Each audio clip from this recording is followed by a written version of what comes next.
श्रीराम समर्थ. सद्गुरू श्री ब्रह्मचैतन्य गोंदवलेकर महाराज यांचं प्रवचन. 28 एप्रिल. खरी तळमळ लागली म्हणजे संत भेटतो. असंतांची आवड नाहीशी होईल तेव्हाच संत हवासा वाटेल. विषय आपल्याला त्रास देतात, पण ते सोडावे कसे हे समजत नाही. जंगलात सापडलेल्या माणसाप्रमाणे आपले झाले आहे. आपली वाट चुकली आहे असे ज्याला वाटेल तोच जंगलातून बाहेर पडण्याची वाट विचारतो. आता वय फार झाले, काळाच्या स्वाधीन होण्याची वेळ आली. रामा, तूच आता तार, अशी तळमळ लागली तरच संत सहवास लाभेल.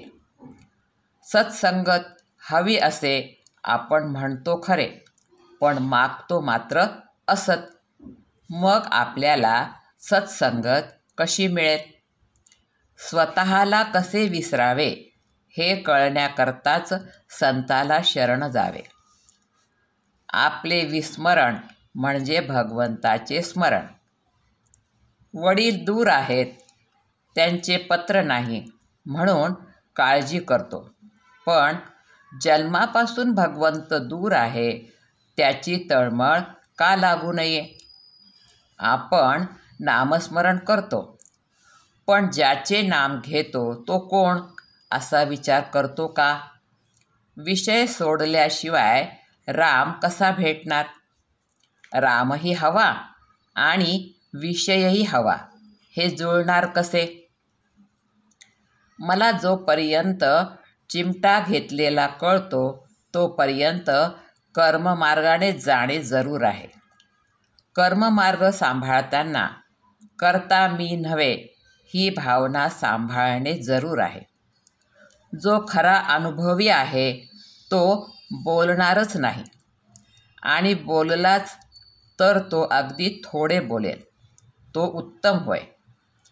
अनुभवी खरा, पण नाईलाज म्हणून जो बोलतो तो त्याच्यापेक्षा थोडा कमी समजावा.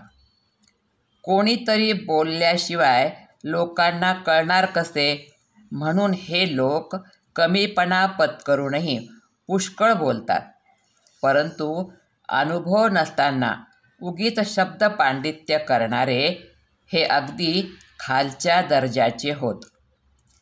ज्याला अनुभव कमी त्याला शब्द पांडित्य फार असते. जो जगाला फसविणार नाही आणि स्वतःही फसणार नाही असाच मनुष्य जगाला मार्गाला लावू शकेल.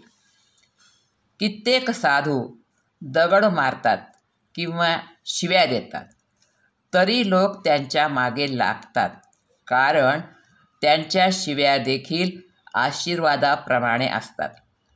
हे कित्येक लोकांच्या ध्यानी येत नाही. एखादा मुलगा बापाला म्हणू लागला की मी इतका जवळचा, पण मला मिळतो मार, आणि तो लांबचा पोर त्याचे मात्र लाड. पण तो मारच आपल्या हितासाठी असतो हे त्याला नाही समजत. साधूच्या बोलण्यामध्ये किंवा मारण्यामध्ये सुद्धा दुष्ट बुद्धी नसते. संत जे काही बोलतील ते जगाच्या कल्याणाकरताच असते. संत निस्वार्थी असतात, ते तळमळीने सांगतात, त्यावर आपण श्रद्धा ठेवली पाहिजे. संतांच्या सांगण्याचा खरा अर्थ आचरणानेच कळेल. आजचे बोधवचन. संतांच्या संगतीत आपण गेलो की आपले कर्तृत्व संपले. जानकी जीवन स्मरण. जय जय राम. श्रीराम समर्थ.